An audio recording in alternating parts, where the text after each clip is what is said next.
Salut, je m'appelle Pierre Sancinena et je suis coach en sport automobile. Vous ne m'avez jamais vu, mais vous connaissez mes élèves qui ont 60 millions d'abonnés en cumulé. Et moi j'en ai juste 3000 et quelques, je crois. Pas top.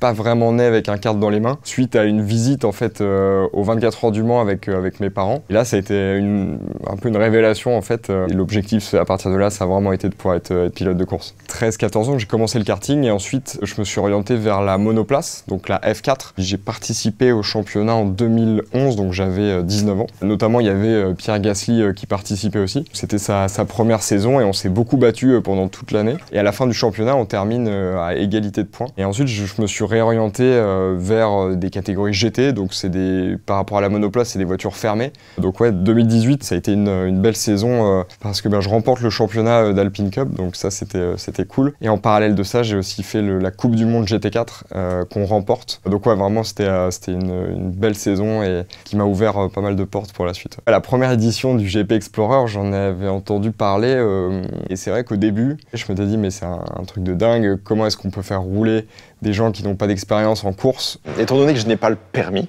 je pars vraiment de très très loin. Tu vois. Les équipes m'avaient dit non mais tu vas voir, c'est juste incroyable, on s'entraîne beaucoup, on fait beaucoup de tours, les élèves ça suit bien, ils apprennent bien, etc. Je ne comprends rien.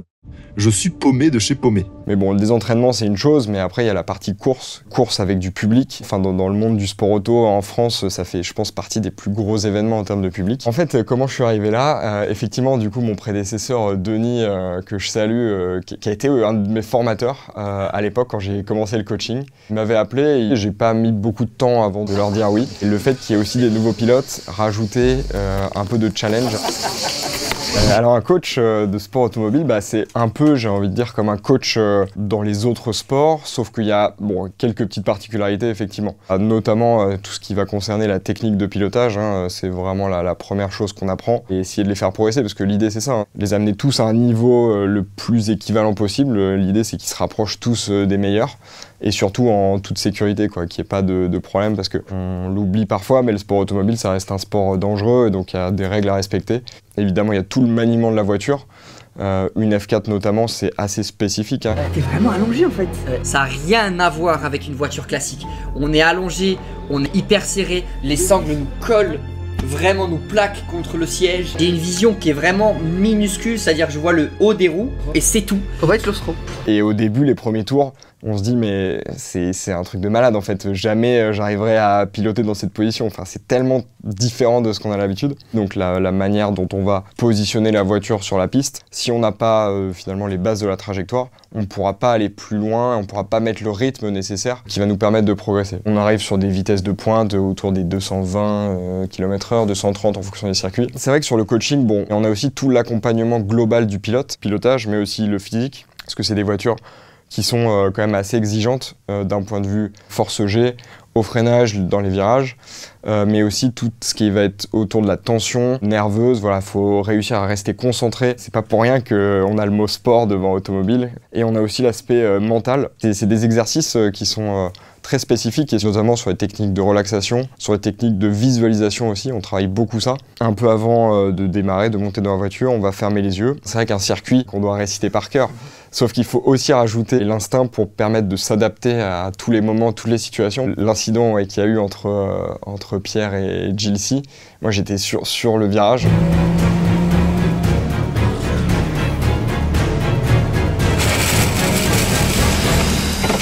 C'est toujours un peu impressionnant et c'est souvent plus impressionnant évidemment de l'extérieur que de l'intérieur. Il a eu le bon réflexe, il a ouvert le volant et donc il est allé dans le bac et il a touché un peu le mur, heureusement sans trop de problème. Oupsie là c'est vraiment oupsie quoi.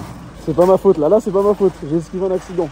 Sur place, donc le week-end type, on commence en général la veille. En amont, je fais des groupes. Alors, pas spécialement des groupes sur vraiment la performance, mais plus sur les acquis techniques. C'est-à-dire qu'il y en a parfois certains qui vont à faire des meilleurs chronos, mais qui vont le faire un peu le couteau sous la gorge, c'est-à-dire ultra à la limite, alors que d'autres vont réussir à peut-être être un peu moins rapides, mais qui ont les bases techniques, et donc j'essaie de tous les regrouper dans le groupe 1 ou le groupe 2. J'apprends que je suis groupe 2. Dans ma tête, je suis bien, je vais à la même allure que Seb et tout, donc les anciens. En vrai, t'avais des bons résultats, c'est ça? Bah ouais, de ouf. Bizarre. J'ai grave fait une bonne session. Je me dis, c'est cool, je peux être dans le groupe 1, et non, je me retrouve dans le groupe 2. La compétition qu'il y a, elle est ultra saine, et c'est, j'ai envie de dire, ils se charrient, mais d'une manière voilà, sympa entre potes, quoi. Ça reste de la bonne rivalité. Ah là là, Billy, le groupe 2, tu kifferais toi, non? Ouais, 2 c'est mon chiffre préféré en plus. Je suis comme As tout le temps. Le lendemain matin, on se retrouve assez tôt, on part en minibus, on fait le tour de la piste vraiment au ralenti. Je leur prépare un petit book avec le détail virage par virage de comment ça va se passer, la vitesse sur laquelle il faut passer, puis surtout la bonne trajectoire pour essayer de bien se placer. Donc là, virage 1, donc vous allez arriver pleine vitesse ici. Ouais, tu comprends. Freinage, okay. Allez un peu avant la flèche. Ouais, c'est moi qui conduis le minibus. J'emmène la colo avec moi, ouais, c'est ça. Attends, tu l'as vu? Qui? Mon cul! Ouais! Première session, moi je pars avec eux en leading car, je me mets devant avec des gyrophares. Et là l'idée, alors même si on va un peu moins vite, c'est que eux se remettent dedans parce que parfois bah, ça fait un mois et demi qu'ils n'ont pas roulé. Et surtout, il faut qu'ils arrivent à me suivre sur la bonne trajectoire. Et après, moi je les laisse libres une fois qu'on a fait ça. Et dès que je te fais signe, tu me dépasses et après tu prends le rythme solo, quoi. Mais vous dépassez un par un. Et je vais me positionner sur les différents virages pour observer les performances ou pas des pilotes. Moi je me souviens quand j'étais jeune pilote et qu'il y avait des coachs aussi autour de la piste, ouais, quand ils étaient sur le bord, t'avais qu'une envie, c'était de faire le passage parfait et qu'après ils viennent te voir et en te disant ouais c'était incroyable. Et je pense que du coup ils ont aussi cet aspect-là et je peux pas voir tout le monde en fait entre chaque série parce que les séries enchaînent pour essayer de les débriefer tout de suite et de leur dire bon bah voilà là fais gaffe. T'as pas fait la bonne trajectoire, ou justement les féliciter, leur dire ouais mais t'as fait un progrès de dingue. La technique en vrai, elle est quand même là, mais il n'y a pas assez de consistance. Tu arrives à être calé toujours, freiner au même endroit, tu vas reprendre les gaz au même endroit et tout. Il y a quelques moments un peu de dissipation, de rigolade, de challenge entre les uns et les autres, et honnêtement ça me dérange pas parce que tous, j'ai envie de dire, j'allais dire la grande majorité, mais pour moi c'est tous, ils sont vraiment dans une optique d'apprendre et de progresser. Et votre clash ne doit pas interrompre ma période d'apprentissage. Okay. Et les moments de distraction, c'est souvent à la fin des briefs, justement quand ils peuvent me poser la question mais pourquoi un tel est dans le groupe 1 et pourquoi l'autre est dans le groupe 2, etc. Et honnêtement c'est plutôt, c'est très bonne ambiance, très bon enfant. Moi par exemple. Mais toi t'es... T'as le prise au pied. Tu sais mais quand il commence à voir, c'est pas non toi. Non.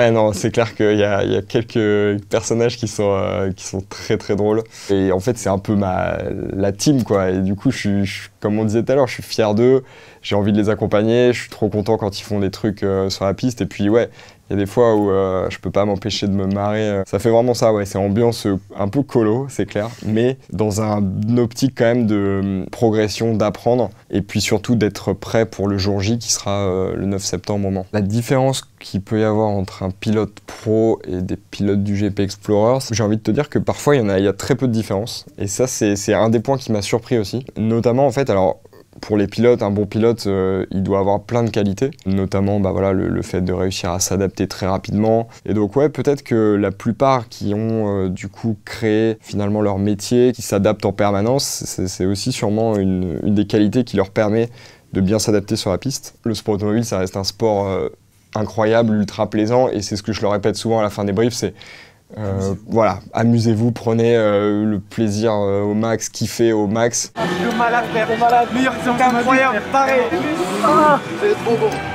Parfois on oublie un peu vite avec la pression, avec justement tout ce qu'il y a autour, mais l'objectif aussi pour eux c'est de kiffer le max et de profiter autant que possible, parce que c'est des sensations incroyables de courir.